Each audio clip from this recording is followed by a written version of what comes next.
How's everybody doing today? This is about 6 months worth of preparation, all kind of coming together into this climax today, and I very much appreciate everybody being here and taking time out of your schedule to hear more about the program.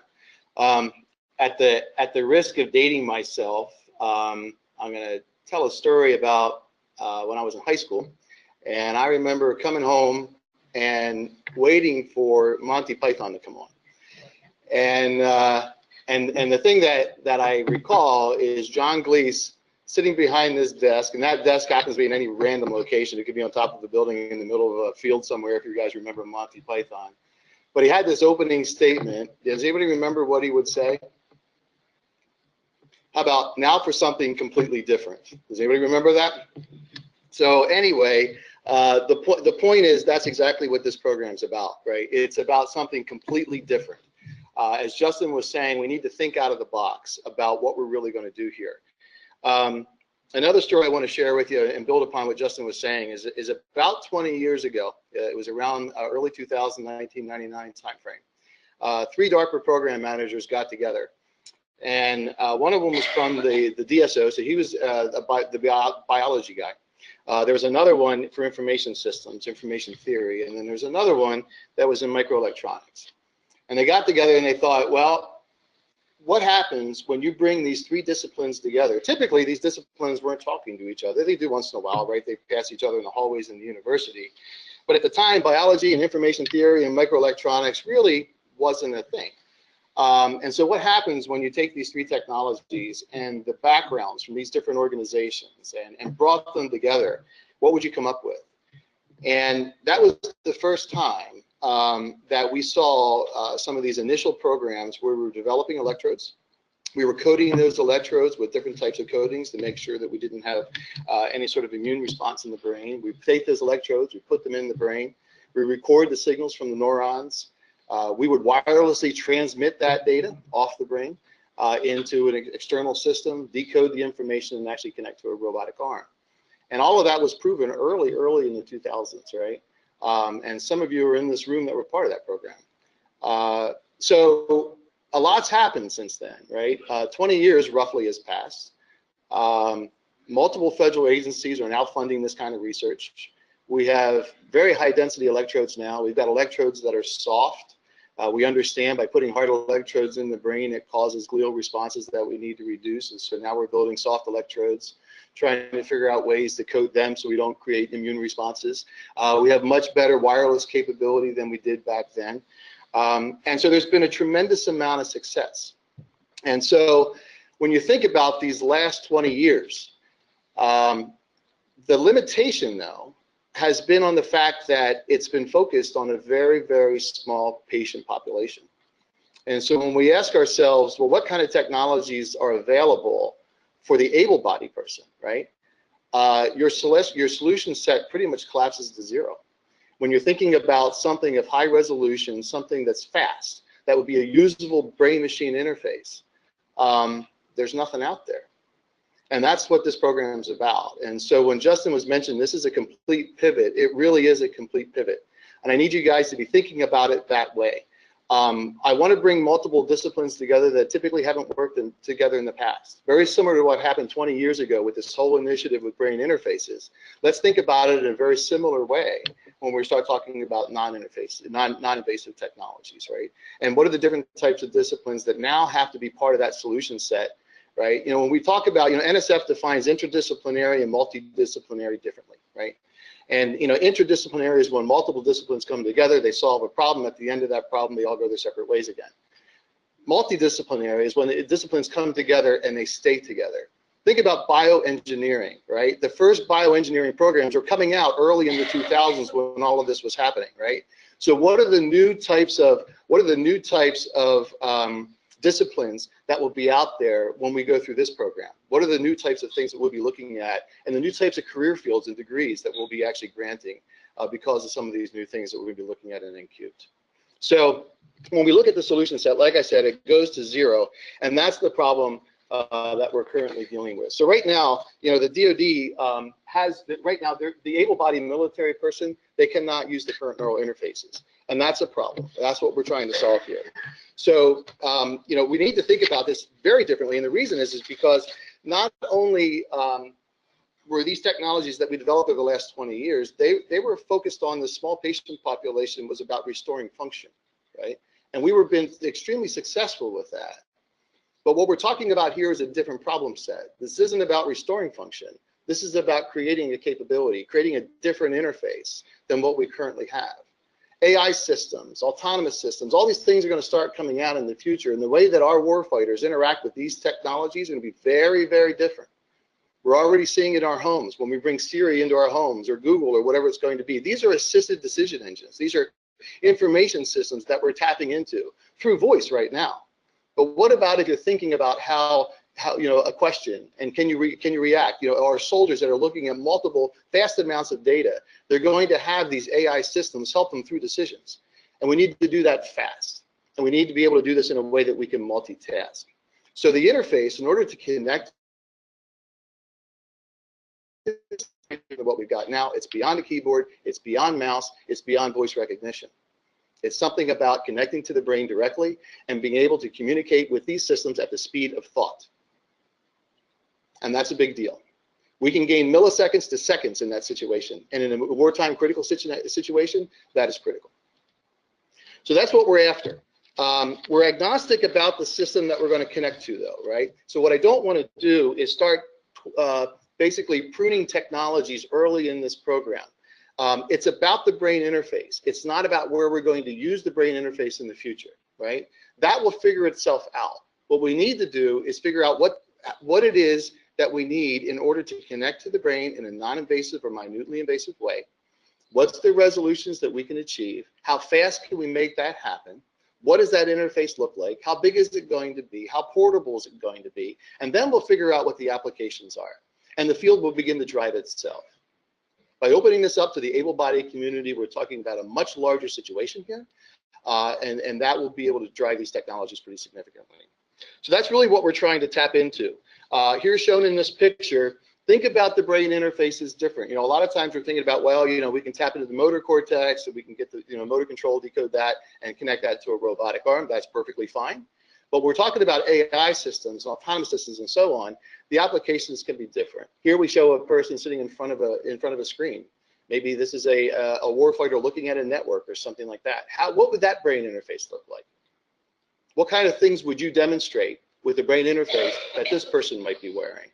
So think out of the box. One of the things that we don't have on this program is I'm not telling you what the demonstration has to be. All I'm asking is that the ultimate demonstration of this program has some sort of military relevance. And you can open your mind up as to what that really means. But that's up for you to decide. And that's something that we want to really think very hard about. So let's go into the design of the program, kind of what it looks like. So we have two technical areas in the program. One is non-invasive, and then the other one is minutely invasive. Now, you can shoot me now for introducing a new concept, yet now minutely. The problem that we had was minimally invasive means a lot to a lot of people, right? Minimally invasive, for those of us that have done craniotomies and putting electrodes in the skull, opening up the skull and ripping that off and opening up the door and reflecting that and putting electrodes down into the brain, that's invasive, right? I think we probably could all agree to that.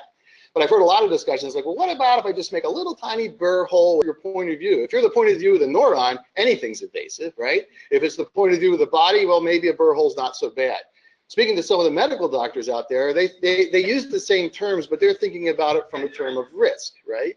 And so what has higher risk? What has lower risk, right? It's not necessarily how invasive the technology is, although they tend to be correlated. So at the risk of trying to define this a little bit better and not use an already overloaded term, we created a new one. And so that's minutely invasive. And the point here is that it's to the left of minimally invasive, heading towards non-invasive. It's one more step towards the non-invasive goal. So what we're allowing in this kind of a thing is like an injectable or an ingestible or intranasal kind of delivery, right?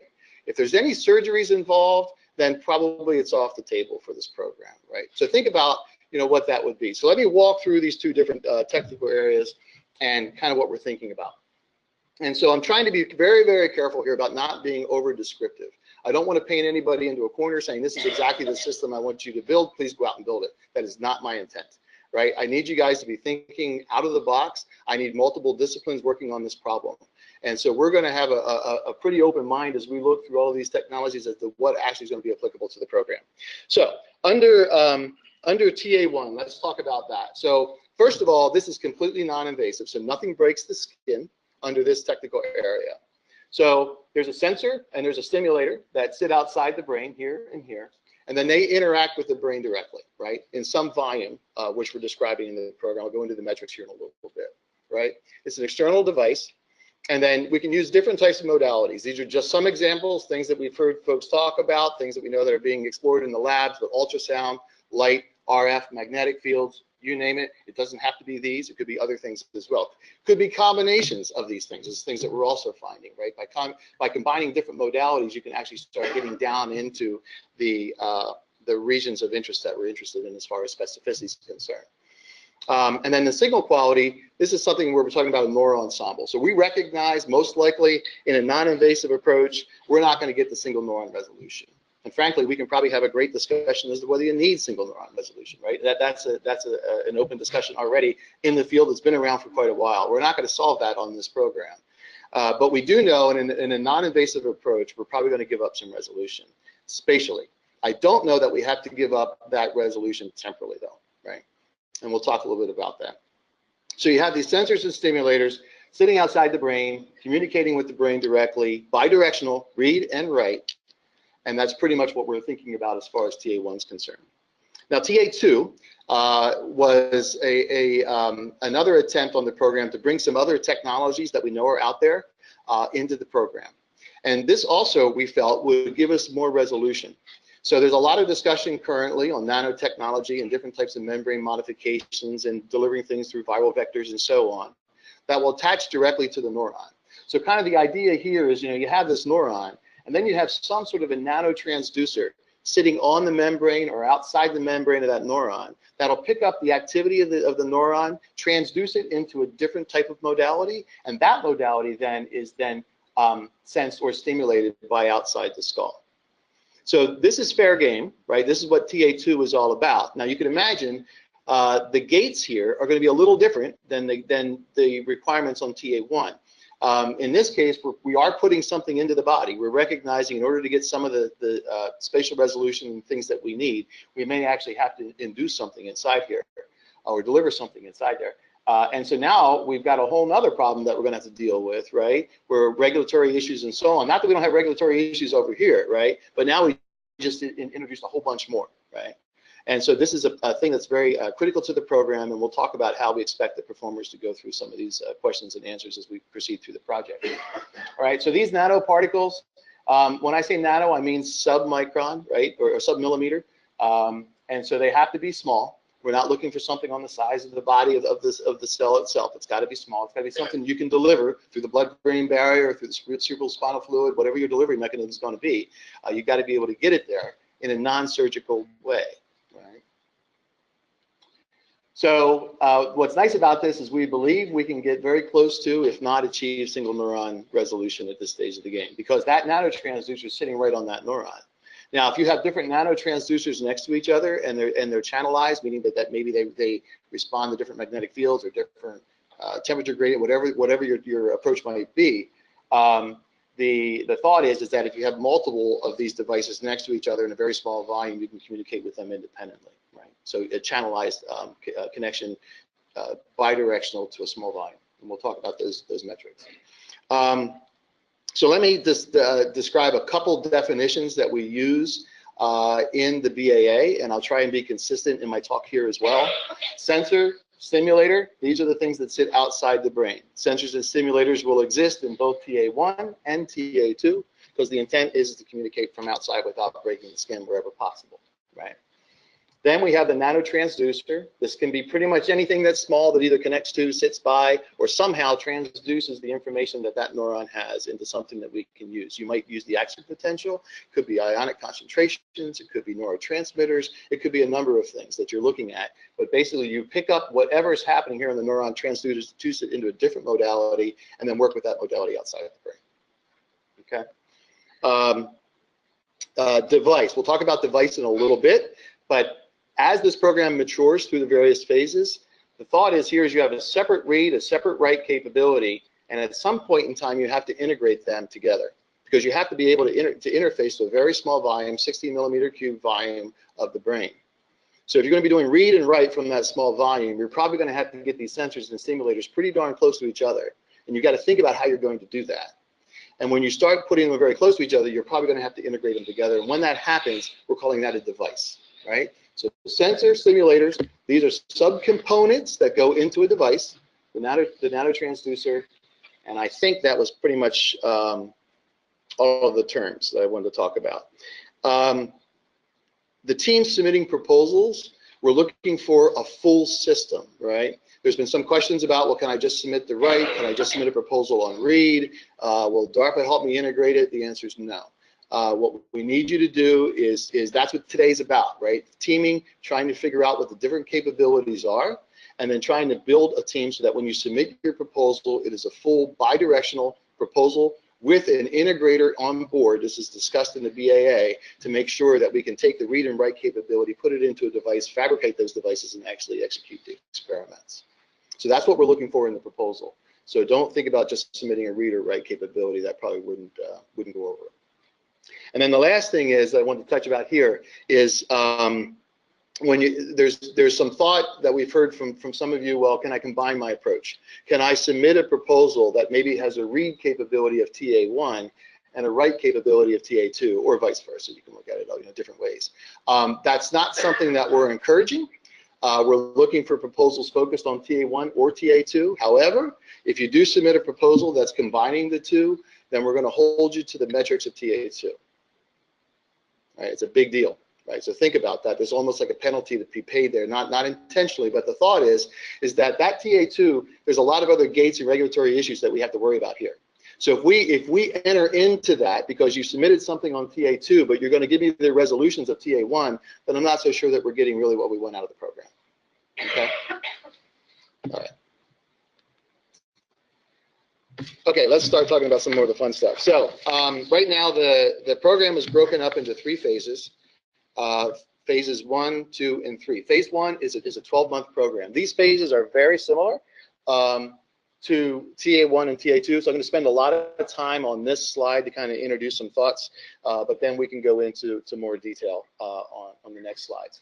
So in phase 1, this is a 12-month program.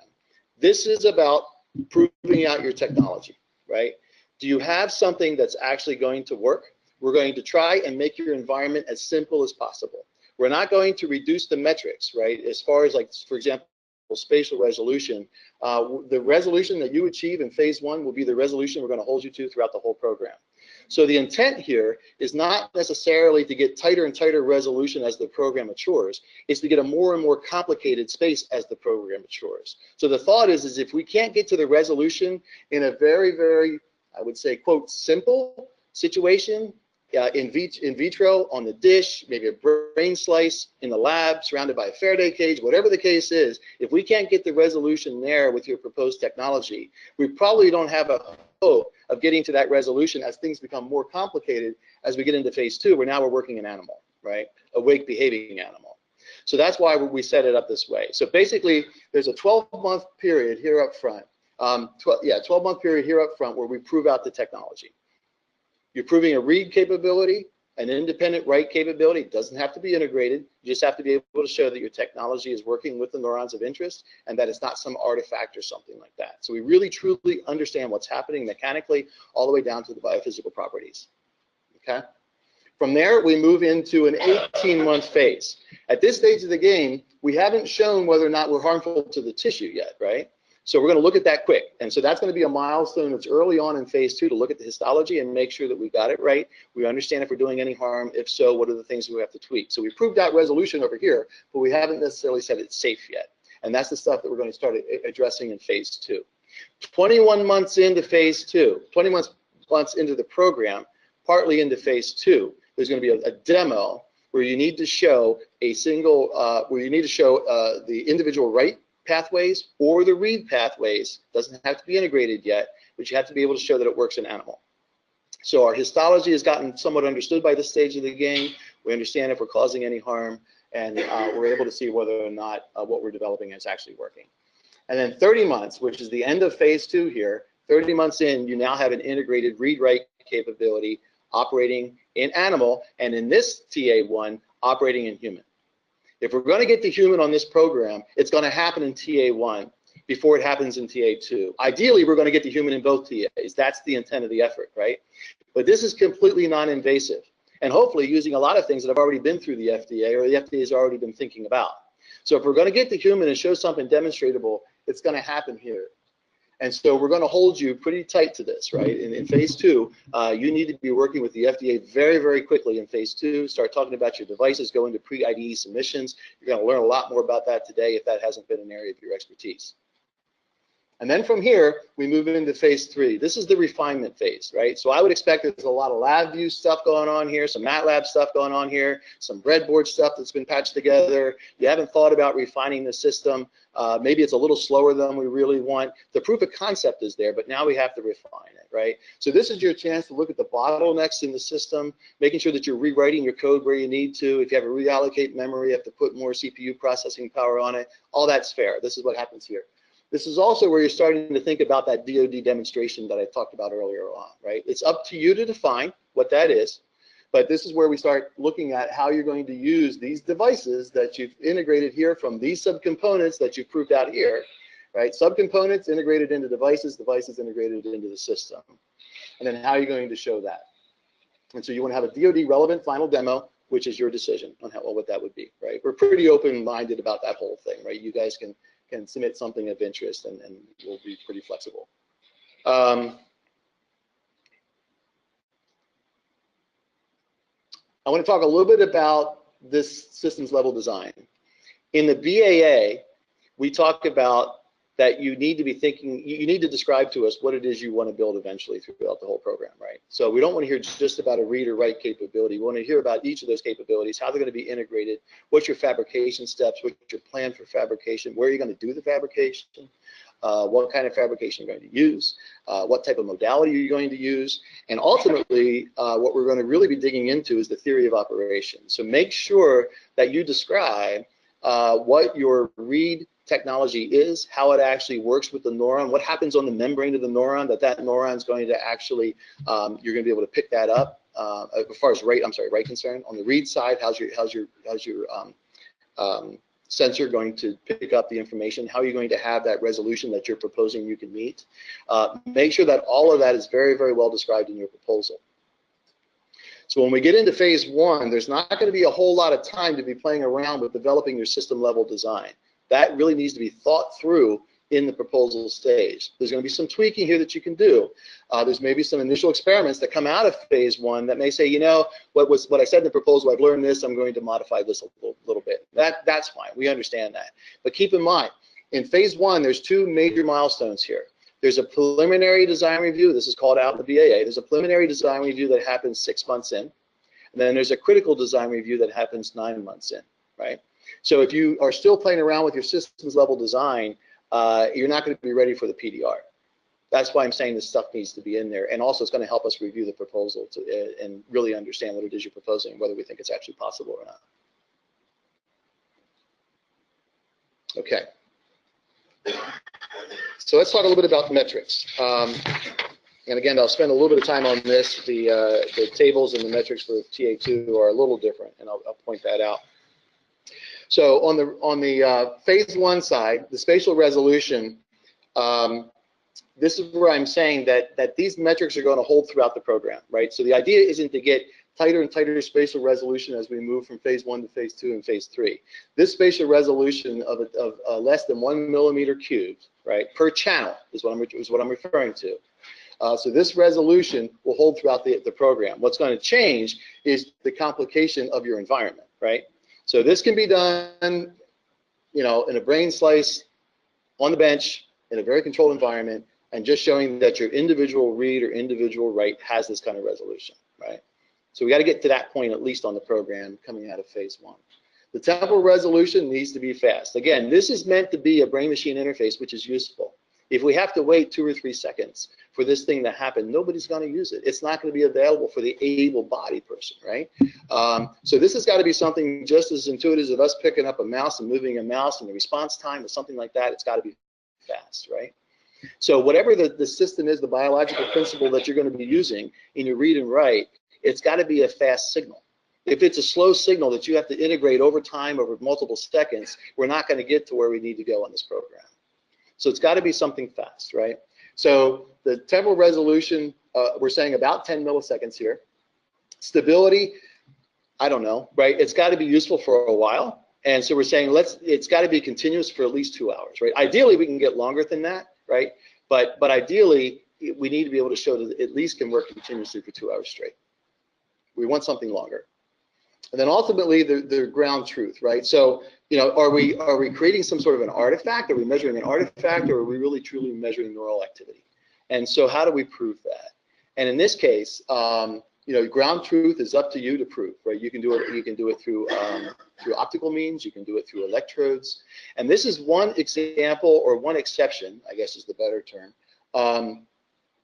where we would entertain invasive approaches. But it's only for ground truth verification, right? So if you claim that you're writing to an area of the brain and you're stimulating neurons at a given rate, you're going to have to prove that somehow, right? So if you have to stick an electrode down in the brain and show that, that's fine, right? That's not your delivery mechanism, but it is a way to prove out ground truth. And so I think that was clear in the BAA, but I want to make sure it's clear here. Now that we're going to hold you to this ground truth as we move in, you know, from the dish to the animal. We still need to verify that that ground truth is there, right? So we're going to ask for another ground truth demonstration in phase 2. I don't know that we're going to need it in phase 3. By this time, we're integrating. We've already proven how these devices are working. So now we're just trying to refine the system, right? So those are the metrics in phase 1. As we move to phase 2, now, like I said, we haven't looked at histology yet in phase 1, right? So now we have to start looking at the safety. We're saying that whatever you're using can't use a huge, or can't imply a large temperature gradient in the cortex. We want this to be, you know, or in the brain, this is less than 1 degree C. This is staying within some limits that FDA had recommended as well.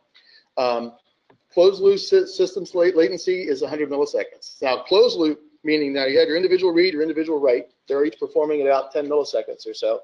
But now you've got these signals, and now you want to process them, encode them, or decode them, or do something else, right? So you've got some milliseconds left over to do that. So to do a complete round trip time, we're saying that we would like to see that within less than 100 milliseconds, right? This is starting to push the edge of what people consider to be tolerant in a brain-machine interface, right? You have to, like I said, to wait a second or so. That lags too much. People don't really like it. 100 milliseconds becomes noticeable. So we're saying, okay, 100 milliseconds in here. This is not a reasonable, or not an unreasonable target to shoot for, especially when we're still playing around with some lab code that may not be optimized and so on, right? So don't spend a lot of time optimizing here. What we're trying to show in phase 2 is the proof of the principle, and that we have an integrated system. As we move to the right, our closed loop system latency goes down to 50 milliseconds, and this is the final goal of the program, right? Now you can move some apples and oranges around, right? If you can do a read and write over here in less than 10 milliseconds, any time that you saved can be then over here on the final computational side if you need it, right? So the end goal here, though, is a 50 milliseconds round trip time. All right, so control signals. It's probably easiest to think about these from a point of view, let's say we're connected to motor cortex, premotor cortex, and we're encoding these or decoding these signals, and we have some degrees of freedom that we're going to show on a robotic arm, or maybe some virtual hand on a screen or something like that in the lab, right? But what I'm going to challenge you guys to think about is, while that's pretty straightforward from a motor control perspective, what does degrees of freedom mean if I'm an active cyber defense guy, right? And I'm connected to the network, right? You know, what would Neo do in Matrix, right? Without the plug in the back of his head. But I mean, you know, the thought here is that if you're controlling a network, what would those degrees of freedom look like, right? What would they be? What are the commands? And so if you're controlling drones or something like that, what would be the commands? If you're interfacing with something like Siri or some assisted decision engine, some AI system out there, what would that look like? So degrees of freedom here is meant, you know, it's very liberal the way that we're using it. But as you think about your final demo and what you're going to prove out with your technology, think about what degrees of freedom means for you and how that demo would be applied. Okay. Sensory signals, this is basically the feedback, right? So, can you see something? Can you touch something? Can you hear something? Somehow, whatever the system is that you're going to connect to in your demo needs to send information back, and you need to be able to perceive that some way, some sort of a perceptive cue, right?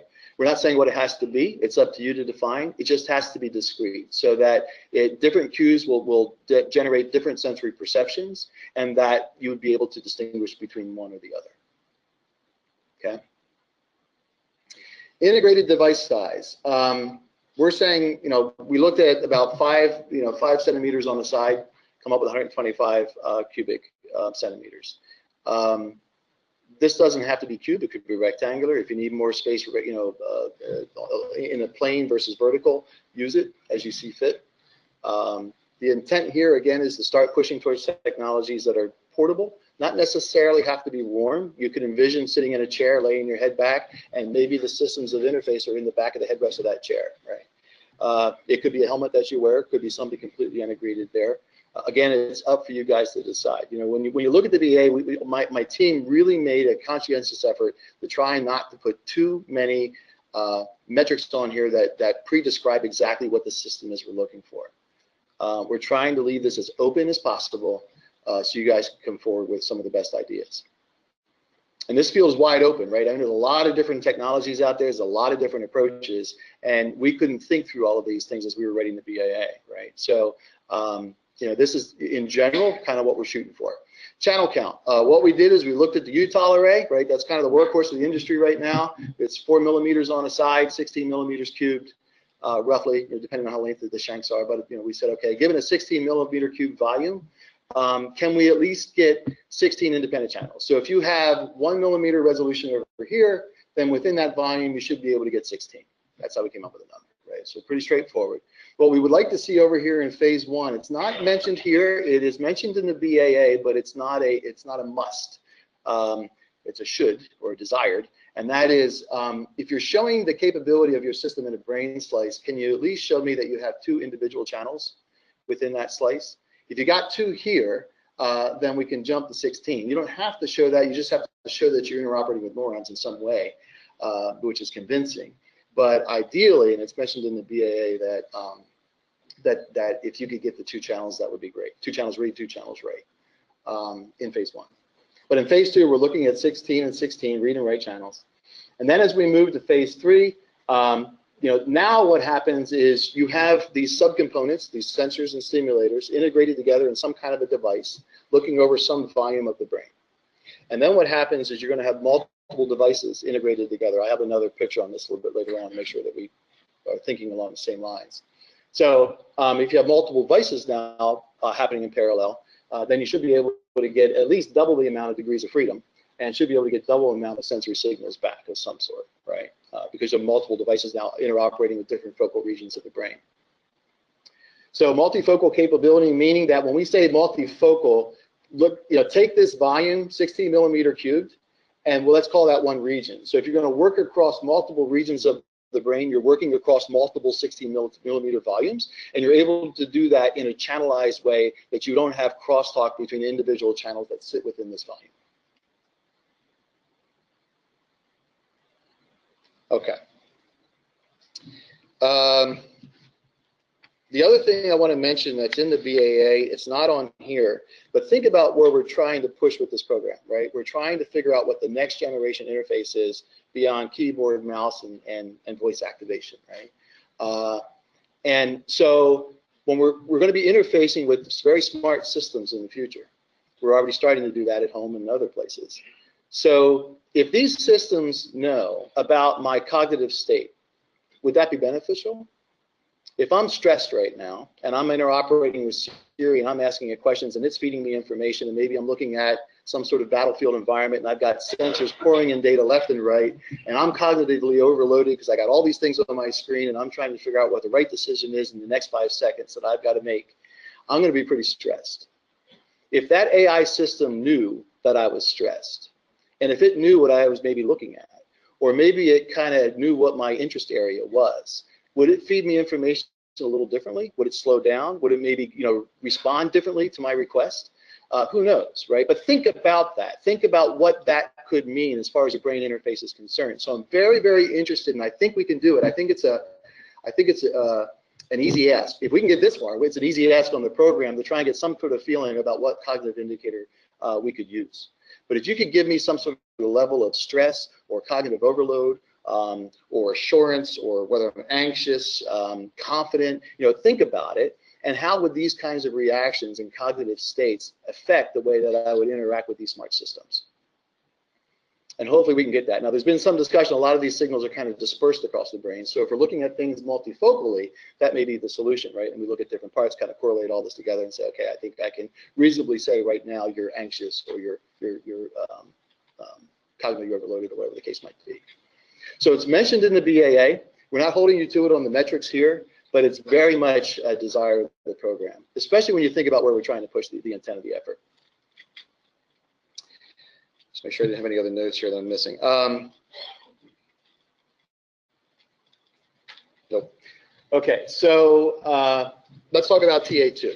So TA2 is pretty much TA1 with the additional nanotransducer, right? So you still have to have the sensors and stimulators sitting outside the head, outside the skin.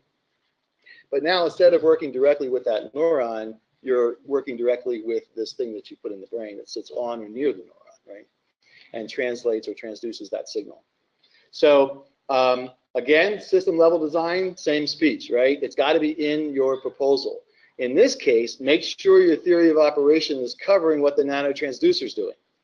And make sure that you talk about how these sensors and stimulators are interacting with that nanotransducer, and then how that nanotransducer interacts with the neuron itself. Okay, make sure you fully explain the biophysical properties that are happening, what you're leveraging, how it works, speed, temperature changes that may happen, etc. Right? How you're going to fabricate it, all that's pretty much, again, the same.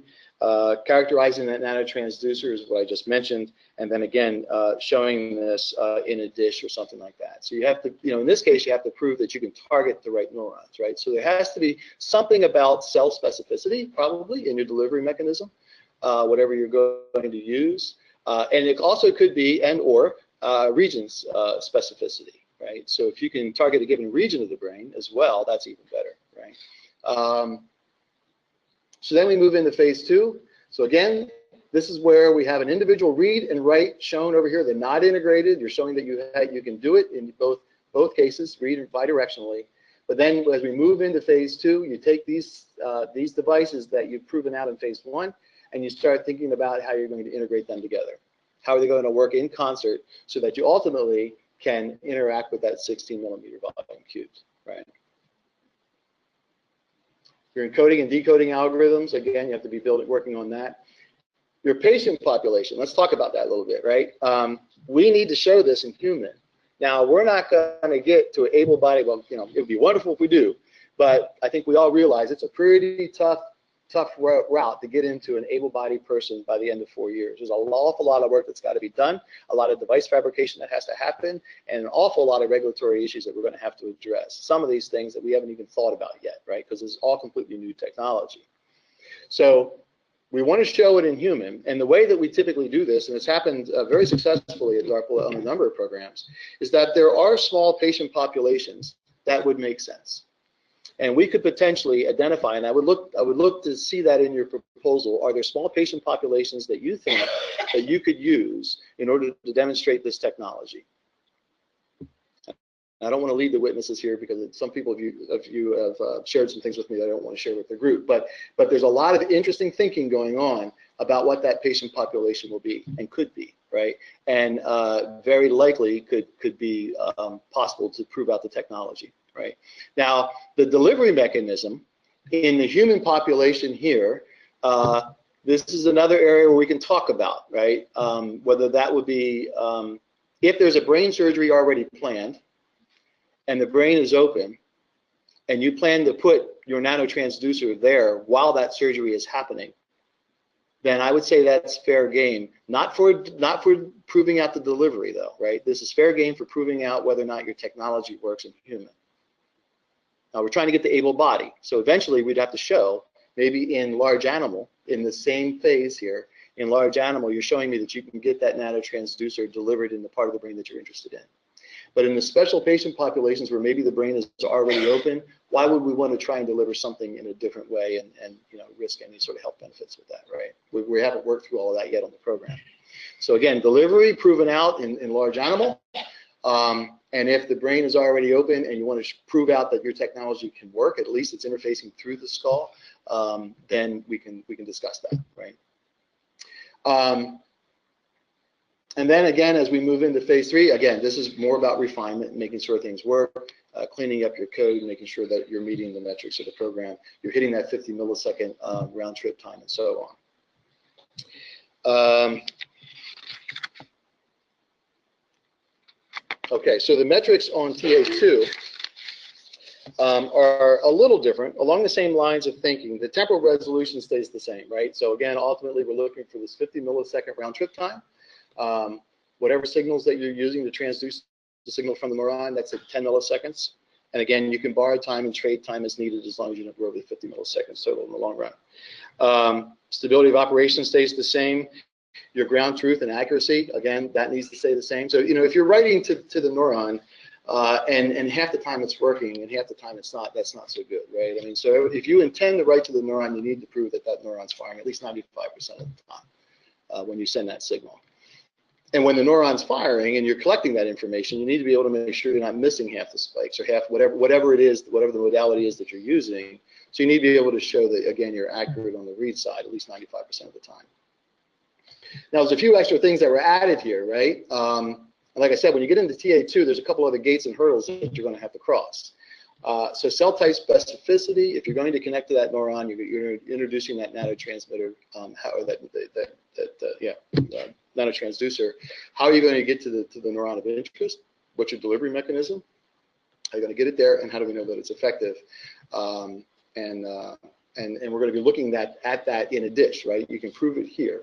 And then you're going to have to also prove it over here once we get over to the animal side, right? The sensory signals and the degrees of freedom, we've increased that a little bit because we have higher specificity now, right? I mean, we're hoping at a level of 50 microns, right? We're darn near to single neuron resolution, right? Depending on what size neurons we're targeting, which ones, where they are, right? But I mean, there's a lot of cell bodies that are on the order of 20 to 50 micron or so. So we're looking at generally single neuron resolution. And so if we have single neuron resolution, we believe that you can probably have more degrees of freedom and also be able to have more control over your sensory signals. So we're upping that a little bit, hopefully nothing too crazy.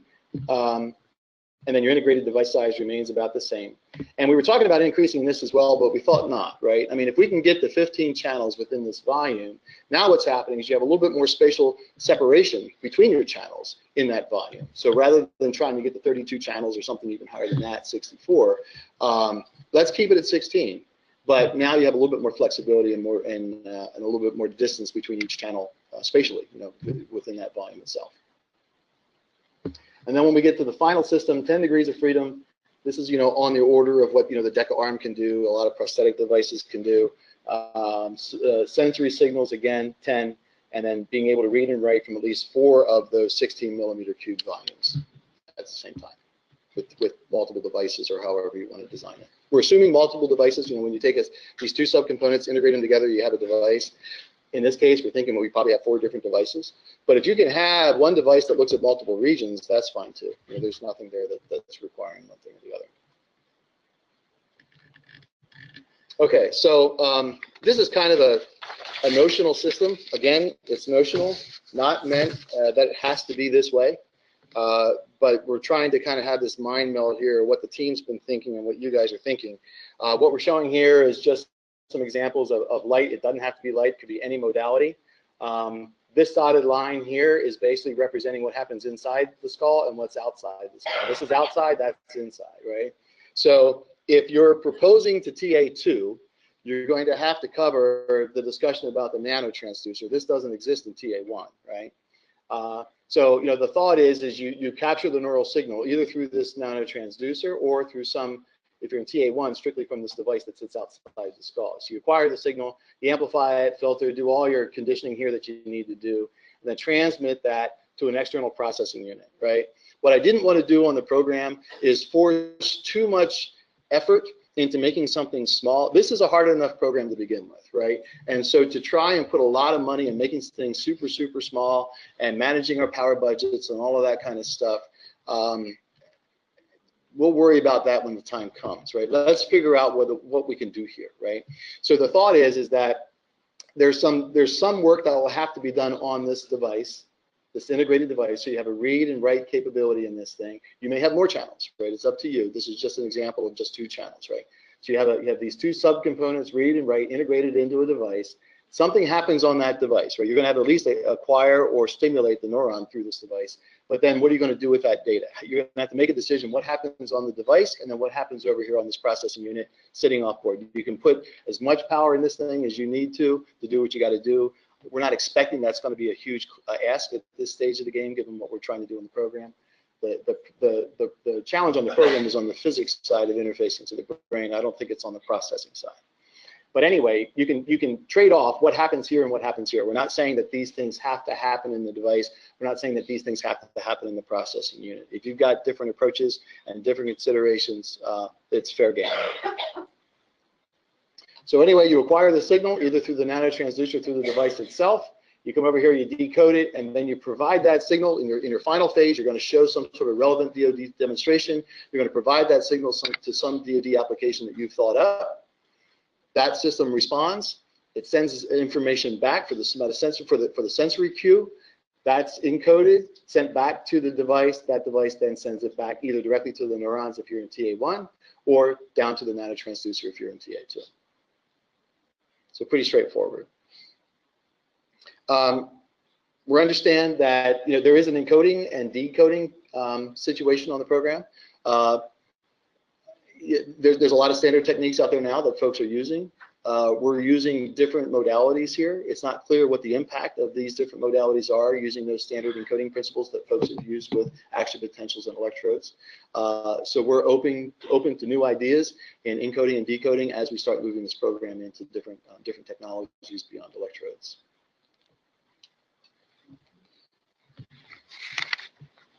Okay, so this is the general schedule.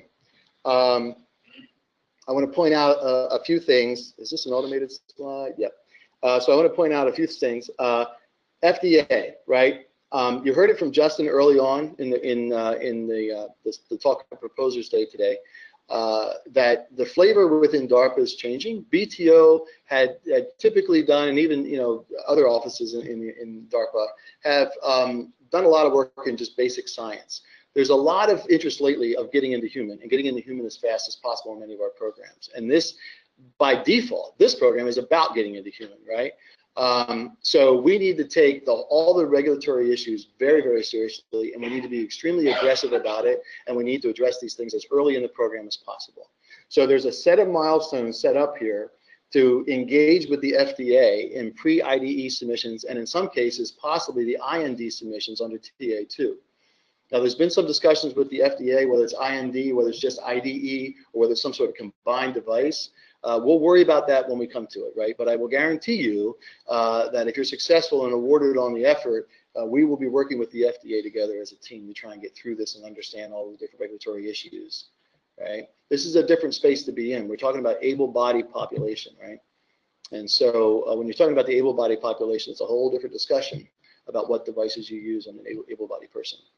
So we're pushing the envelope here very clearly. I asked the FDA to be here. You're going to hear from them today. Here's the major milestones, there's 4 major program demos. 12 months in, we already talked about this. This is just your benchtop demo showing independent read and write that you got a capability to pull this off, right? This is where you convince the team that we have something that we believe we can move into phase 2 with, that we have the opportunity to start miniaturizing this down into a device and then interoperating with animal, right, at this stage of the game. You're trying to prove that here. You haven't shown it, but you're trying to prove is that you've got that fundamental capability. When we get into the second phase, we're 21 months now into the program. This is where you're showing an open loop read or write capability, right? So it doesn't have to be integrated yet. This is N, but same difference. But I mean, you need to show either your read and your write capability independently, but it doesn't have to be integrated into a device yet at this stage of the game. But you do have to show operation with animal, the way it can behaving animal. When we finally get to the end of phase 2, this is where everything is integrated. Your device is fabricated. You're already working with the FDA. You're letting them know what your device is starting to look like at this stage of the game. They're working through the regulatory process with you, and you're showing that this can be used in closed loop. And then once that device is fabricated, you can then fabricate a few more, and then that's what will allow you to get to this multifocal capability that you're going to be using in your final demo.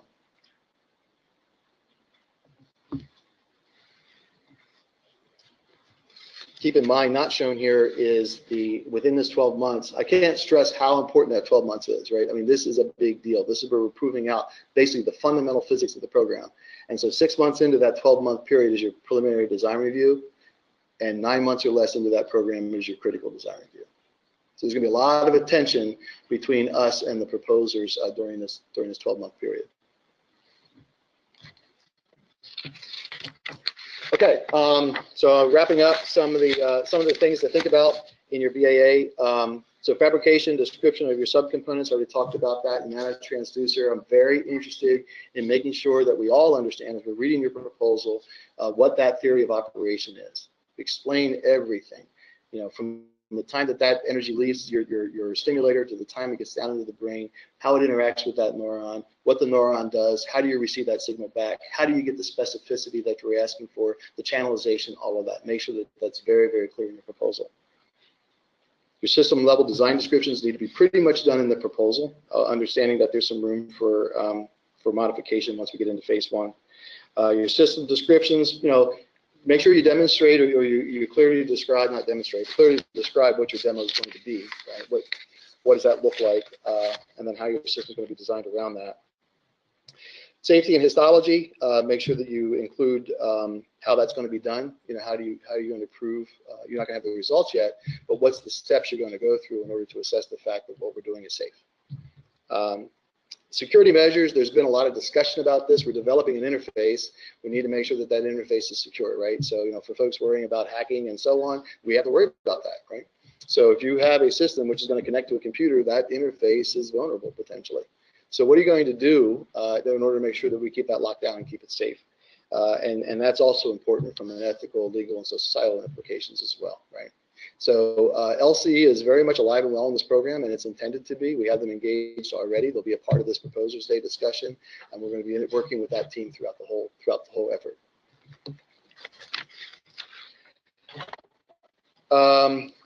So you got to find your own collaborators, right? The government can't be in a position of teaming you up. We can't say, hey, you need to talk to Joe. That's not a role that we can do. It's going to be up to you. That's part of what this Proposers Day is about. I think last I heard we had about 120 people signed up in person for Proposals Day, and we have over 100 people on the webinar right now. So there's a lot of interest right now on this program, but it's going to be up to you to decide what your team looks like and what technologies you're going to bring to the table. Make sure that when you submit your proposal that it is a unified proposal, meaning that it is a read capability, a write capability, and then the overall system integration. Right, the PI obviously would be clear. They'll be the lead over the effort. They don't have to be the system integrator, right? But you have to have a system integrator on the effort. The BAA is open to pretty much everybody. Sometimes we limit the BAAs as to who can apply and who can't. The main difference here is that government labs are also included. Foreign entities can join the team, so there's no problem there, either as a sub or as a PI. If you're a member of a team, if you're a sub, you can be a sub on multiple proposals, so that's not a problem. And then make sure that the cost volume, when you submit it in your proposal, we have the detail that's needed to understand that if you're subbing to anybody, that we understand what's going on with those subs as well, at the same level of detail that we would see from the PI. Okay, goes without saying, read the BAA, follow the instructions carefully. My team and I have went through that for long periods of time. The wording that's in there is there on purpose. There's a few things that we've noticed that we might have missed, but if you see something that's confusing or maybe doesn't make sense, let us know. Submit it to that m3 at darpa.mil email address, and we'll take a look at it. Don't submit stuff because you've been working on it, but it has nothing to do with this program, right? That happens a lot. I understand why you want to do it. It might help show capability or things like that, but be careful about what you append to the proposal that really isn't in line with what we're after.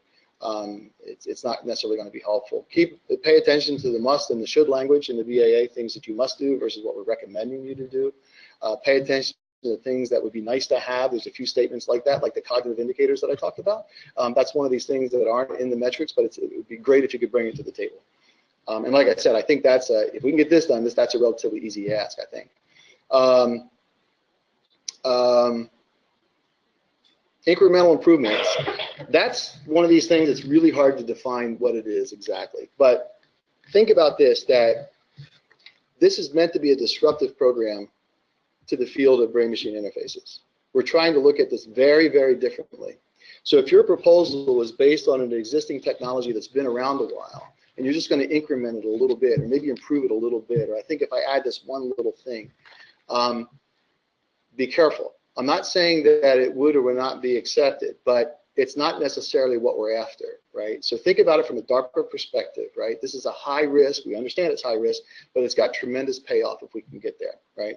So when you're submitting your ideas, make sure you talk about what's really revolutionary about this idea, right? I mean, ultimately, if you're able to hit the metrics, we want to hear about it, right? If you're getting close, I want to know what that is. So the other thing is here that we've put in an abstract phase. There was a lot of discussion about that because from DARPA's perspective, you know, every day that goes by is one day we're not working on the program, right? And so we're trying to get out as fast as we can. But having an abstract adds 30 days to the selection process. And there was a lot of discussion and consulting that I've done with other program managers. Well, should we have abstract phase? Should we not have abstract phase? We decided to have an abstract phase. But this is only successful if you guys take advantage of it, right? So I highly recommend submit an abstract, let us know what it is you're thinking, and we can give you, in Navy terms, some rudder on your ideas and kind of get you vectored on the area that we're thinking about. So if you got some questions about whether something's relevant or not, or hey, this is what my proposal is going to start to look like, capture that, get it into an abstract and submit it to us so we can take a look at it and give you some feedback. There's a short window for that, right? We're going to get your abstracts were due, I think, roughly 30 days after the BAA release. And so that's coming up, you know, in a couple weeks or so. Check the BAA to make sure you know what those dates are, but please take advantage of that time. Teaming is very important. That's what today's all about, right? So please use the time accordingly. If you're having lunch off site, please try and get back here so we can actually enforce that as best we can, the social interactions, which is really so important for today. I want to point out a couple folks, Stephanie Thacker over here, Janica Patterson right here, and Gabe Lavella right here. These are my technical CETA leads. These guys have kind of been Oz behind the curtains trying to pull this program together and coming up with a lot of the concepts on the team. They know as much or not more about this program than I do. So if I'm hard to get a hold of today, please, you know, look one of these guys up. They'll point you in the right direction. And I'm looking forward to talking with you all as the day moves on. Thank you very much.